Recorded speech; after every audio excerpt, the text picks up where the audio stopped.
Okay, and we will just get started with you introducing yourself. Yeah, my name is Kenny Jacoby. I am a former sports reporter and editor at the Emerald, and currently an investigative reporter for USA Today. Awesome. And Kenny, when would you say that your interest in journalism as a career began? And then how did you find the Daily Emerald? Yeah, so I guess it would go back to high school. I was on my high school student newspaper staff as a staff writer, and I was the sports editor my senior year. I wouldn't say I at the time had necessarily an interest in getting into journalism as a career. That more came in college. I had always been interested in just sports in general, working in sports somehow. When I was a sophomore at U of O, I joined the Daily Emerald just because I wanted to be around sports and I could write a little bit. And I thought that was a good way for me to sort of get my foot in the door of the industry. It wasn't until probably about a year into my time there where I really started to get the feel for, what it's like to cover a beat and how to write stories. And that I really started seeing it as a potential career path for me. And did you cover a specific beat during your time there, or did you cover like a wide variety of sports when you were at the desk? I started the typical way that the sports reporters do, covering the low level sports. I covered volleyball, tennis, baseball, worked my way up to football. And that's when I started becoming a much more prolific writer. And by the time I was a senior, I was really interested in covering sort of like the business side of the athletic department and some of the less savory issues going on in the college sports world. Uh-huh. And you joined the desk at a pretty insane time in Oregon sports when, Marcus Mariota won the Heisman and Oregon football played Ohio State in the national championship, followed by some pretty lean years after he left. Did you prefer or do you prefer covering sports, when the teams are doing well, or do you like being allowed a little scrutiny in your pieces? Yeah, I mean, I think when I started covering the team, it was right at the time that they started to decline a little bit. So I didn't actually cover the team, during the national championship year. I was more of a spectator that year. But I think I found my voice a little bit as more of a critic, and being a little, shining a light into some of the dark corners of the athletic department. Hmm. Um, so you also worked as a reporting intern at the Eugene Weekly and then a data reporting intern at NBC News. And a little something about me before I started podcasting here at the Emerald, I was a fact checker and analyzing pieces for what felt like hours, checking data and citations. Took a lot of mental fortitude, to say the least. Was this something that you experienced as a data reporter, or was it a little different for you? Yeah, I came into data reporting actually because for a couple years at U of O, I was a computer science major. I was doing that while working at the Emerald and thinking maybe eventually one day I'll be able to merge these two skills. And data journalism ended up being a great way to do that. But yeah, I have sat in I've been in those shoes before, doing the really tedious, meticulous work of cleaning data and analyzing data and doing your whole analysis wrong and having to redo it again, and having to just put out these bulletproof stories that can't be refuted. And that is humbling work, to say the least. Mhm. Is that something you faced at all during your time at the Emerald, or maybe anything in the computer science program, or was that kind of a rude awakening once you got that internship? I did a little bit of data reporting for the Emerald. It was pretty basic stuff, but some of it was entailed, analyzing, financial records that I was getting from the athletic department through public records requests. But more or less, I did do some of that work at the Eugene Weekly. I took Brent Walt's investigative reporting class and worked on a really data heavy project there on the criminalization of homelessness and how the Eugene police were repeatedly ticketing homeless people for offenses that they could not pay the tickets for, and offenses that they wouldn't have given to, people who have homes. And so that was probably my first foray into that field. Uh-huh. Yeah, you also work as a research assistant for none other than the SOJC, the School of Journalism and Communication here at the UO. What would you say the main differences were between working for an independent student-run journalism organization like the Emerald, and then, I mean, not really a news organization, but a thing that was owned by the university? Well, in that internship or in that research assistantship, I was doing work for a professor in the J school, Seth Lewis, and he was doing a lot of research into um, news product and kind of the ways that news outlets were talking and using talking about and using these sort of uh, computer assisted reporting skills and AI and things like that. So what I was doing was I was writing computer programs to scrape articles from news sites like Pointer and Neiman Lab, and trying to basically build a database of resources that Seth could use in his research on those subjects. So it wasn't so much doing reporting journalism. I was more just kind of doing the dirty work of building a data set and gathering the data for him. Uh-huh. Well, maybe on the flip side of that, was there anything at the Emerald that you learned that you didn't really take with you from the SOJC? Yeah, I initially started as a freshman in the pre-journalism major, but it wasn't too long before I decided that that wasn't for me. And I switched my major to computer science. And I think it was because I really didn't get a good understanding or foundation from just those initial classes of actually what it meant to report the news and to do so kind of ethically and responsibly and critically. I really got those skills at the Emerald, and it was actually my senior year, an investigative story that I worked on for the Emerald, where I really got to put those skills to use and see what it was like to do really challenging reporting and try and uncover information that people didn't want out there, that I actually got a feel for, okay, this is what, journalism is all about. And at that point, I changed my major back to journalism and started taking SOJC classes again. Hmm. And at what point during all of this did you decide to pursue a career in investigative journalism? Was that something that dated back to, before you even got to the school, or was it something that you started to become passionate about as you kind of waded into the field of journalism? Yeah, it was really around the time of my senior year when I just kind of stumbled into my first investigative story. We had some reporters on the sports desk who had gotten a couple tips about allegations of acts of violence by the star of our football team at the time, Pharaoh Brown. And they were allegations that he had started these locker room brawls, had punched a teammate in the head and given him a concussion, and had been accused of strangling his girlfriend.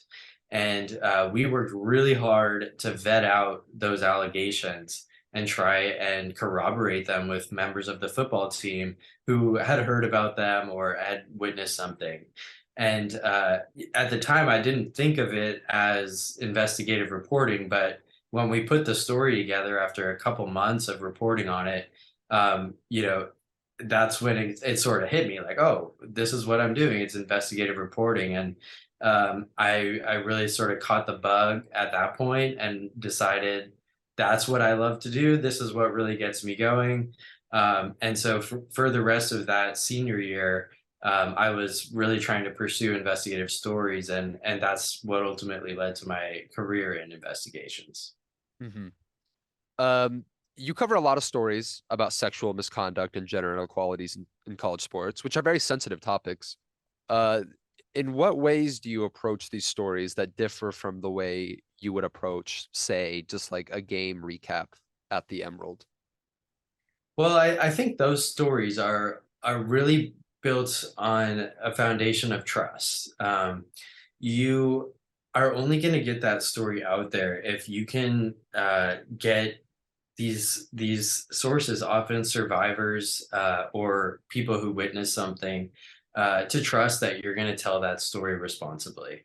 And that takes a lot of building a rapport and having off the record conversations and doing a lot of work to try and run these allegations down. That means gathering police reports and court records and eyewitness accounts and journal entries uh, and all kinds of records that sort of back up these accounts that you're hearing. And so, it's in that sense, it's sort of the opposite of covering a game where, you're telling it like you see it, right? In these types of deeper, hard hitting, stories on sexual assault, um, you have to get people to agree to tell that story to you. And often that means you have to show them that you are gonna put in the work to tell that story responsibly and thoroughly. Otherwise, they may not want it to be told. Hmm. Do you often encounter people who are hesitant to share their stories with you? Because I can imagine that, levying some allegations against some athletes who are at times revered in the community can be really intimidating. So is that something that you've experienced? Absolutely, yeah. Most of the whistleblowers and the victims who I speak with do express reservations initially at putting the story out there. It's actually, I think, pretty rare to see to come in contact with one who, is rearing to get that story out there. Um, and as I mentioned, um, I think those stories are only possible. If that person believes that you're going to do a good job with it. If you're going to do a shoddy job or just a surface level job with it, they probably will see it as not worth it. I think if they're going to put something that big about their personal life out there, they want to know that it's going to be a really thorough and bulletproof story. Mm. I want to talk a little bit about one of your more recent stories that you did, where you highlighted a woman who attended the University of Michigan and passed away from drug overdose, which her mother believed to be linked to a previous sexual assault allegation against a former Michigan football player. And in the story, you make note of how little the school did in regard to investigation. So I'm curious, are lapses in Title IX, such as this, a common occurrence that you've seen during your career? Yeah, I think it is. In the last 10 years or so, the landscape has completely changed for how schools are supposed to address sexual misconduct under Title IX, and it's continuing to change a lot. 10 years ago, it would be very common for a school to hear of an allegation and not do really much of anything about it. Now, the law is much clearer that schools are required to take steps to address these allegations and show that they're not deliberately indifferent to them. But often what I see is, since that is the bar that a school has to show in order to not be held liable in a court of law, that's what they'll do. They will do kind of the bare minimum to show that they're not indifferent to it, that they did address it in some way. But it's not always a thorough investigation. And in this case, the school, Michigan, because this woman had died, they, I think, sort of saw it as You know, you know, she hasn't filed a formal complaint with us, therefore we're not required by law to formally investigate this incident. So we will kind of go through the motions. We will, you know, look into it on a surface level, but not go too deep into it. And, you know, as an example of that, they never interviewed the suspect, a former Michigan football player who allegedly assaulted her. But, you know, if it were to end up in a court of law, they would say, well, we weren't required to formally investigate it and we weren't deliberately indifferent either. So they sort of did what they had to do and not much more than that. Hmm. What's one story that you've written that you believe has had the greatest impact? Well, I would say probably a story I wrote on Louisiana State University and their failure to address sexual misconduct allegations by some of their top athletes on the football team, as well as from just regular students. After we wrote this expose that highlighted a number of instances where allegations were reported to them and they truly were deliberately indifferent and did nothing at all to investigate them, and in some cases actively concealed them. Um, that really struck a nerve with people on that campus, including lawmakers in Baton Rouge, who held a number of hearings at the legislature where they called in LSU officials and grilled them about these practices. And it led to new laws being passed. It led to the firings of uh, LSU's former president, who by then had gone on to Oregon State University and became the president there. He was fired from Oregon State. A football coach, a former LSU football coach, Les Miles, who we reported had sexually harassed student workers. Um, he had moved on to the University of Kansas and became the football coach there, but he was also fired from his job after that reporting. A couple other officials were suspended from their jobs. Um, and ultimately, you know, it sort of led to this kind of Me Too moment at that school where lots more people came out and told their stories. And, you know, things probably still aren't perfect at that school, but it led to a lot of reforms and a lot of new hires in the Title IX office. And things are almost assuredly better there now than they were before that reporting. Yeah, that's awesome, Kenny. That's good to it's I mean every journalist wants to see their work, be impactful, and I'm sure that gave you some gratification too. But let's shift a little bit to um some of your other experience. You interned at NBC News, I believe, also with a data reporting position. And you currently write for USA Today. So, did your experience interning at a national publication like NBC give you confidence to pursue the job at USA Today, which also has a national outreach? Yeah, I mean, at NBC, I worked at a local TV station in San Diego. It was NBC 7. So we didn't have a national platform, but that was the first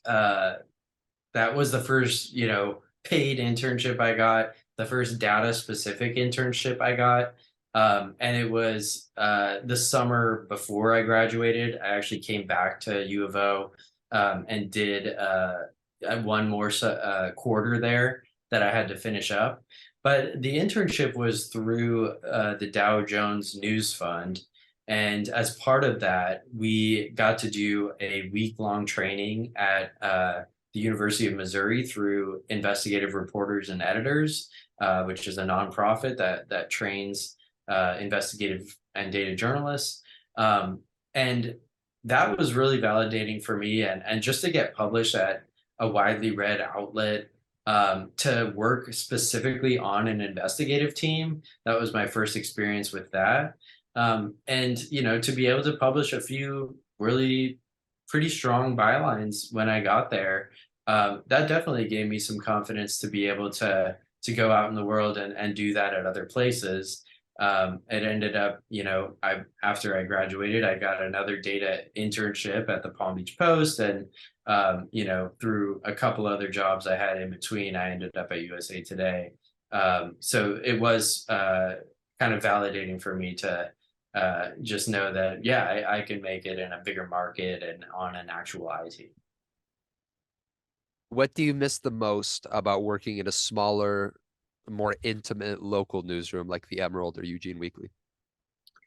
I think what I like about that is you get to really know all the characters, right? You get to go really deep on just one department at the school, or like one city council's office, and all everyone involved, all the big players.